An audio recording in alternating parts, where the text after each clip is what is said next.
Hey, welcome back to the channel. If you're new to the channel, this is a little bit different video than we normally do. Normally we're out traveling, doing landscape photography in some epic and lesser known locations, as well as just talking about photography.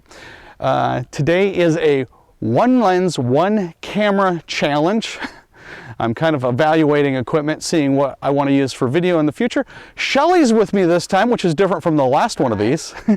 So you'll see her bounce in and out of the video from time to time. Everything that is done today will be done on this one camera and this one lens. So we're going to do some photography, just walk around, see what we can find. I think it's going to be a lot of fungi in the woods. Really? Yeah, we're going there already. So here's the composition that I found here. We're zoomed in on this fungus. We're zoomed in pretty tight. It's pretty much going to be like that today because we've lost all of our fall color. So I'll show you that photo right now. Kind of depressing that all of our fall color had gone and most of the leaves had fallen to the ground. But we were left with this great fungus event and mosses as well. This is the raw image as shot in camera. I had a little flub up with this brand new system that I'm going to tell you about in just a little bit in the field. So here's the post-processed or processed image on the left. I was able to bring up the shadows a little bit and breathe some life into this non-raw image. That's right, spoiler, it's a non-raw image. I think I did pretty well for what I was dealing with, seeing as this was really my first photographic composition and activation of the trigger of this borrowed camera. Tell me what you think down below. Could you tell this wasn't a RAW and it was a JPEG?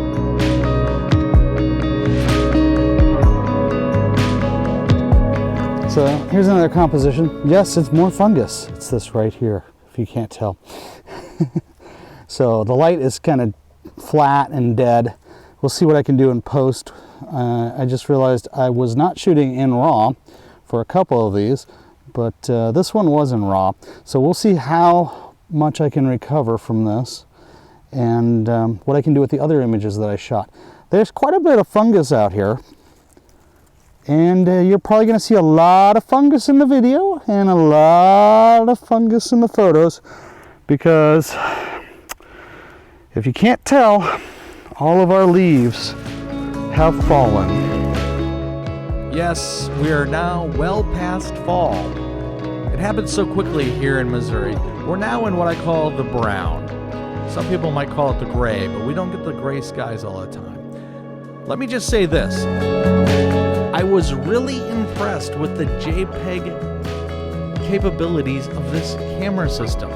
A lot of people rave about the film simulations. I'm going to let you know what the camera system is in a little bit, but here's a true RAW shot with that camera and my post-processed image. I really love the ability of this camera to recover lost shadows almost, and also slightly overexposed whites. Yeah, I messed up the exposure a little bit in the field. Like I said, I'm not quite used to this system, and I only had it for a couple days. I should have used some exposure compensation in the field. Let me know what you think down below. So, if I didn't mention this earlier, this is the second video in the series of using one lens, one camera in the field. Second one, yeah. The first one was with the Nikon ZFC, and if you haven't seen that video yet, go on up there, click that button, and go check that out for me. So far, you know, this is like day one of using this camera. I've only got it for a couple days, and then it's got to go back. It's another rental, and stick around to the end, and I will tell you all about that stuff. This is not a sponsored video, but I do have a little friends and family link that I can share with you guys that can save you a little bit of money if you've never rented with the rental company that I use. So hang on for that, and gosh, it's amazing how fast in Missouri we lose all our leaves. They're all gone. It's mostly a fungus and moss filled, and maybe some bark too, video. So let's keep looking, see what else I can find out here. And I will mention the camera shortly. By now you've probably seen a few photographs and have a slight idea of what I might be using. But hang around for the reveal. That's coming up in just a little bit. Found this oak tree that's got moss growing on the north side and a bunch of fungus. Like I said earlier, it's probably going to be a lot of fungus. So I like the contrast between the moss and the fungi. Yeah. So the gig is up. I know it's in the title. This is my favorite photograph that I made that day with the rented Fujifilm X-T4. I love the contrast of the fungus against the moss. This tree's trunk was covered in moss and fungus. Just awesome. I liked the square crop on this better when I got home. I felt it tightened the image up a little bit. I was able to do a lot with this image in post-processing. There's so much to love about this camera, but there are a few drawbacks. We're going to go over those in just a little bit. Let me know what you think of this photograph. Leave a comment down below and let's discuss this a little bit further.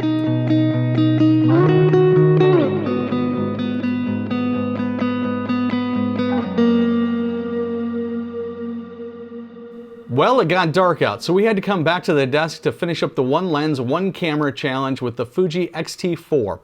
There's a lot of things I love about this camera. There's some things that I don't like, and there's some things that I think would inhibit the workflow that I'm trying to achieve. Let's start off with the things that I like. I love the ergonomics of this camera. The Fuji X-T4 has awesome ergonomics. The fact that it has an aperture ring is totally cool. I mean, it's really a throwback camera with that aperture ring and all the dials for shutter, ISO, and exposure comp. Granted, back in the day of film, you didn't have an ISO button, you had to change your film out. Yeah. So this is a great camera if you want that tactile feel. The other thing that I really like about the Fuji X-T4 is the dual SD UHS 2 slots. That rocks. That's another point that it has over the Nikon ZFC. Dual card slots and that aperture ring, awesome. What are the things that I don't like about the Fujifilm X-T4? Well, first off, the weight. This kit spec'd out with the 16-80mm f4 lens. It's a little bit heavy. Comes in at a little over 2 pounds, which is almost a full pound heavier than the Nikon that I rented. Yeah, the weight's an issue. It feels like a tank because I think it's built like a tank, which is kind of cool, but in this case, it's kind of a drawback. The other drawback is I don't believe I can use the medium format Fujifilm glass on the X series bodies. That would rock, even though it would be in effect giving it a teleconverter. I'd love to have that capability. That's one thing the Nikon series has over it. I can take a full frame Z-mount lens, put it on that crop sensor, and I in effect get a teleconverted lens. Kind of cool. That would be a lot easier on the glass budget. Hey, please keep in mind that these are my thoughts, my opinions. It's how it's going to work in my workflow. It may work better for you. If I was just starting out and I just wanted a camera, a good camera, to do video and stills with that rocked, this is a good camera. But with that being said, I have always told people to go out to their local camera store or rent a camera. Get it in your hands. Feel it in your hands. See where the buttons are, how it functions for you. The best idea is to rent something or borrow it from a friend if you can, or a camera store if they'll loan it to you. With that in mind, I highly recommend lensrentals.com. This is not a sponsored ad, it's not an affiliate. It's just my favorite place to rent. They've been rock solid, they've been good to me, and they also give every one of their users a referral code. That's right. So, what does that mean? The link's down below. If you haven't rented with them ever, and you're in the US, I'm sorry everybody else, but I think it's only US only. You click on that link, you rent something, you get 25 bucks off your rental. What do I get out of it? I get 25 bucks off a future rental. It's a win-win for everybody, and it's for a company that I use and pay to rent from regularly. Nobody's comping me these cameras and lenses to try out. This project is totally my own thing, and I'm spending money on it.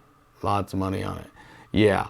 So, with that in mind, there will be more of these. I'm still looking for that go-to one lens, one camera setup that I can just throw in a bag, take with me. I can use it as my video camera for when I do my in-the-field videos, or I can take it with me when I'm just going for a walk and don't think I'm gonna do a video. Because there are times that when you just head out the door in the morning, you get a gorgeous, epic light on a plain scene that makes it stunning. And those are some of the photographs that I would love to make and make them easier to make. Hey, if you've made it this far, thank you so much for watching. If you're new to the channel, check out my channel trailer. It will give you a better description of what I do on my channel on a regular basis. 9 times out of 10, I'm out in the field going through the process of making the photograph. That's what my channel's basically about.